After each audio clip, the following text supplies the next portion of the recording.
Okay, here we are with Michael Brus. He is an All-American here at Grinnell College in multiple swimming events. And he is also a U.S. Olympic Trials qualifier in the 200-meter backstroke. So, first of all, Michael, before we get into that, tell me a little bit about yourself, where you're from, where you went to high school, and your family. I'm from Davenport, Iowa. I went to Davenport North High School. Both my parents live in Davenport, and my older brother goes to Notre Dame, and he's in grad school there right now. Okay. What brought you to Grinnell College? One of my cousins graduated from here in '07, so I kind of had that little push from her. And the academics, it's a highly acclaimed school, and when I talked to Aaron for the first time, I knew that this is where I wanted to go. How much, obviously the academics, how much of a pull was the swimming and diving program? It was a huge, I'm not gonna lie, it was a huge pull, because when I listened to Erin talk about how her view on swimming and stuff, it fit very well with what I wanted in the program and what I wanted to get out of swimming. So it was a huge pull. Obviously you've had a lot of success here at Grinnell in your short time. Name a career highlight or two. I like breaking relay records. Those are my favorite because I'm doing it with people and I get to share it with people. I like that a lot. Well, talk the Olympic trials, talk about them a little bit. Where are they? When are they? And it's in Omaha, correct? Yep, they're in Omaha, Nebraska. I swim on June 28th. I don't know when they start or when they end. I just know when I swim. But yeah.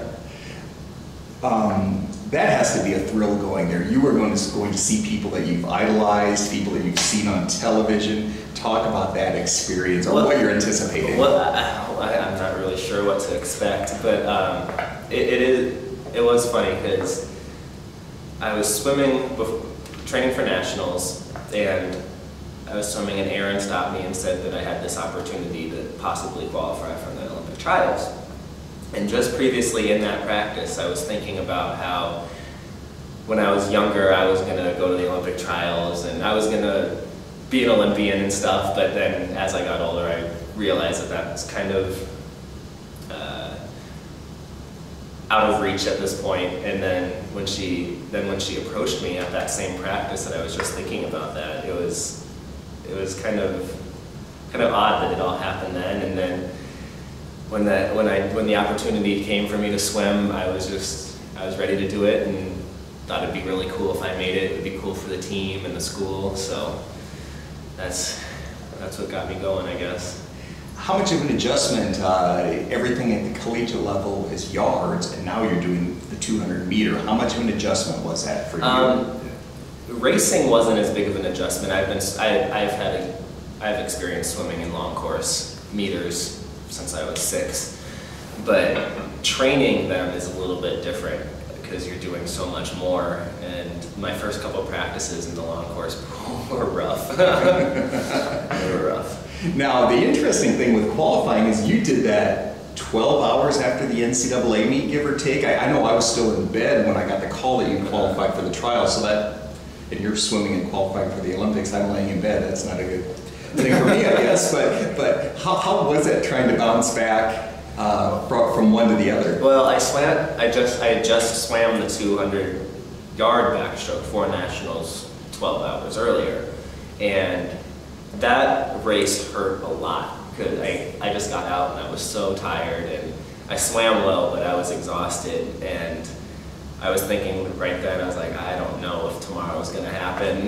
but we'll see. And so then I woke up the morning of the day that I qualified, and again I thought, oh man, this is gonna be interesting. I'm not sure if it's gonna happen, but we'll give it a try, give it a go. And then once the time came, it got closer for me to swim, I thought, okay, let's do it. This will be really cool if it happens, and it'll be great for the team and great for the school. Let's make it happen. And so that's how I felt that.